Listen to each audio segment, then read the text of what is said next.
तो अखंड सनातन चैनल में एक बार फिर से आपका स्वागत है। कहते हैं वृत्तेन यत्नेन संरक्षेत वित्त माया याति च,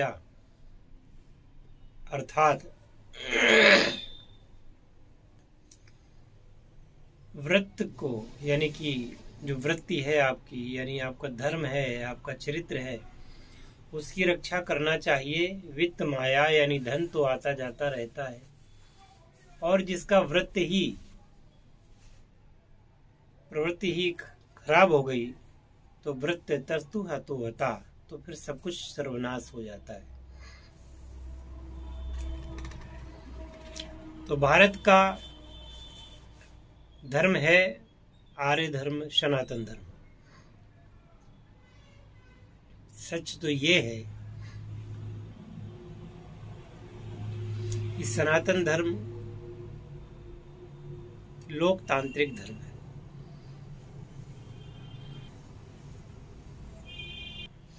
जिसे किसी एक व्यक्ति ने नहीं बनाया। जैसा कि आप जानते हैं कि वैसे तो धर्म संसार में एक ही है जिसे सनातन धर्म कहते हैं, जहाँ त्रिदेवों की मान्यता है, अलग अलग देवी देवताओं की लोग पूजा करते हैं, फिर वे प्रेम से रहते हैं, कोई किसी से वैर नहीं करता।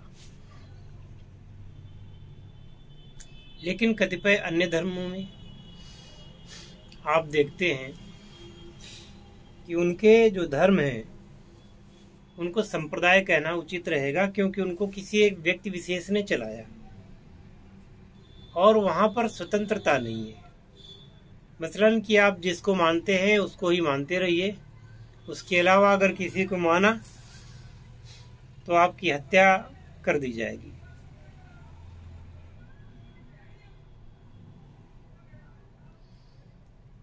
ये कहना चाहिए कि सनातन धर्म राजाओं का धर्म है और बाकी वो गुलामों के धर्म है, क्योंकि वहां स्वतंत्रता नहीं है। पहले तो बड़े बड़े आपको लाभ दिखाए जाएंगे, पहले तो बड़ा अच्छा बताया जाएगा, लेकिन जब आप उसमें घुस जाएंगे तो आपकी आत्मा छटपटाती रहेगी और आप वहां से निकल नहीं पाएंगे।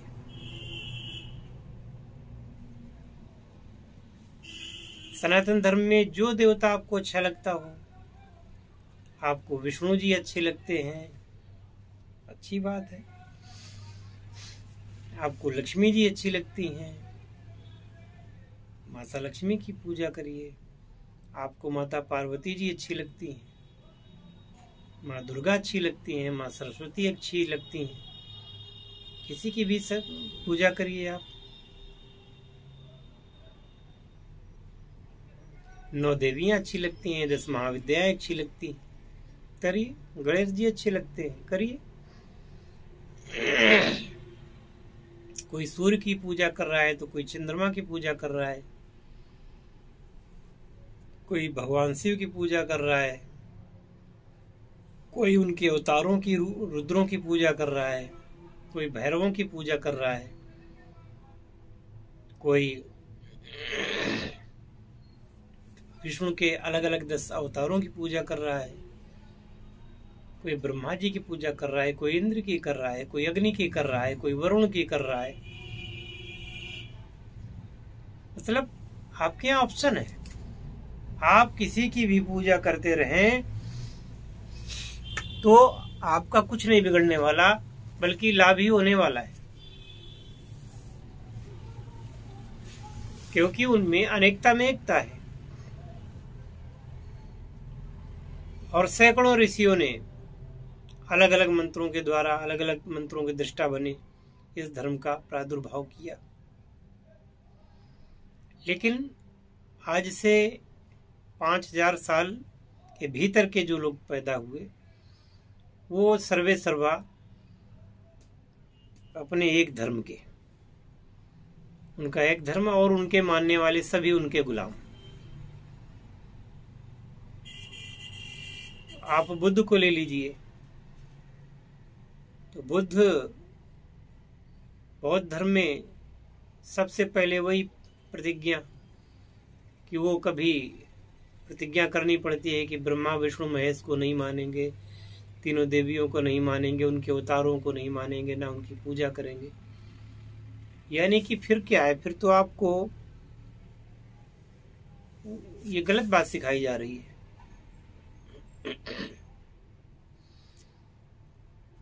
तो ये धर्म ही नहीं है तो इसको मानने से क्या फायदा।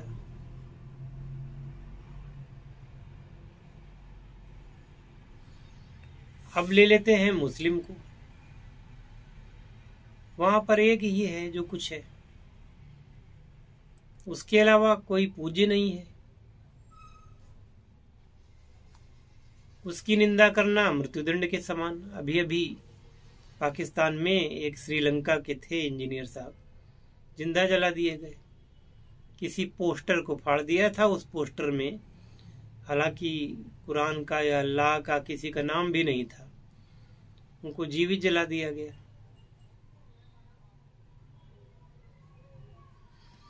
हम भले ही कहते रहे कि हम आधुनिक युग में जी रहे हैं, 21वीं शताब्दी में जी रहे हैं, लेकिन आज भी जाहिलों की कमी नहीं है। आज भी कमी नहीं है राक्षसों की। कहीं पर ईसा को ना मानने पर फांसी हो जाती है, कोई ऑप्शन ही नहीं वहां पर। ये तो जब तुलनात्मक अध्ययन करेंगे तब पता चलेगा आपको। मैं आप सबको सलाह दूंगा कि आप सिद्धार्थ ये सत्यार्थ प्रकाश अवश्य पढ़ें। बहुत ज्यादा महंगी नहीं है, इसके अगर शुरुआत से लेके अंत तक आप पढ़ गए तो फिर आपको पता चल जाएगा कि वास्तव में कितना बड़ा घोटाला धर्म के नाम पर है। और भारत में तो ये है कि भारत की भूमि पवित्र देवभूमि रही है।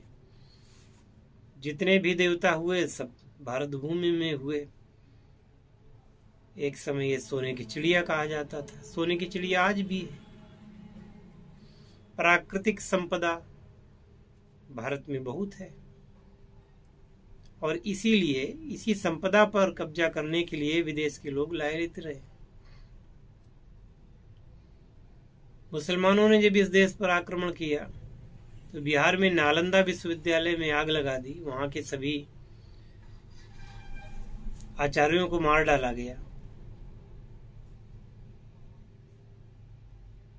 6 महीने तक आग जलती रही थी। कितनी पुस्तकें वहां जली होंगी, कितने ग्रंथ वहां जले होंगे, कितना बड़ा विशद विज्ञान भारत का जल करके राख हो गया होगा।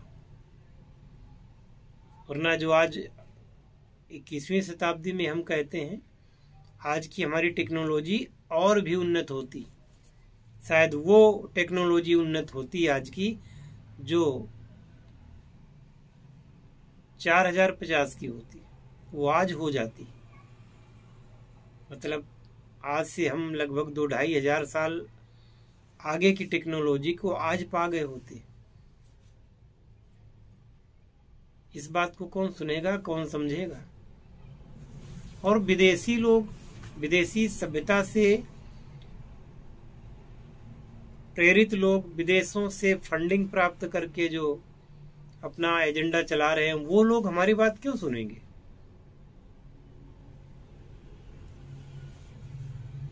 हमारी बात तो वो सुनेंगे जो यहाँ के हैं, जो इस धर्म की मूल में है, वो सुनेंगे। और इन्हीं के प्रति हम जवाबदेह हैं और इन्हीं की रक्षा करने के लिए हम कृत संकल्प है। बाकी दुनिया में क्या हो रहा है, कौन कैसे जी रहा है, वो अपना जीते रहें। हमारी जिम्मेदारी भारत भूमि और भारत के धर्म के प्रति है। और ये हमारे आपके समन्वित प्रयास से ही संभव है।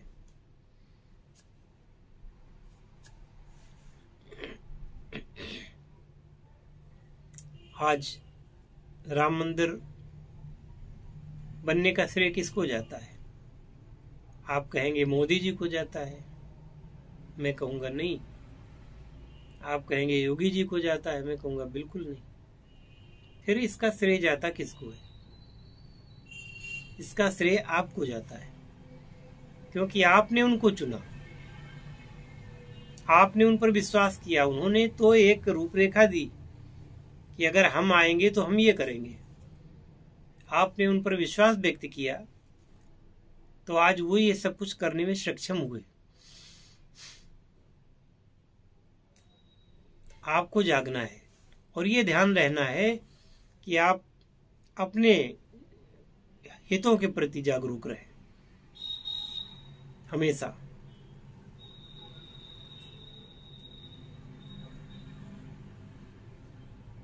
आज सौर दिवस है और सौर दिवस की रात को मैं ये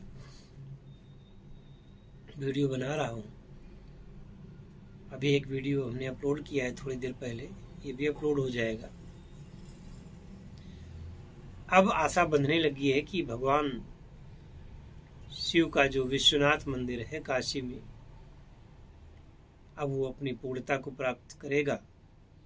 अब विश्वास हो चला है कि श्री राम जन्मभूमि की तरह श्री कृष्ण जन्मभूमि भी आजाद हो जाएगी। विश्वास हो चला है और उस विश्वास की मूल में आप हैं। अगर आप बटे होते, आप अलग अलग जातियों के बने रहते, तो ये क्रांतिकारी परिवर्तन आने वाला नहीं था। इसलिए आपको सभी को, हिंद के सभी नागरिकों को, सभी देव संस्कृति के जो अनुयायी हैं, उन सबको मैं हृदय से धन्यवाद देता हूं कि आप लोग इस देश को बनाए रखने में, बचाए रखने में और इसको अग्रसर रखने में मदद करें। जय हिंद, वंदे मातरम, हर हर महादेव।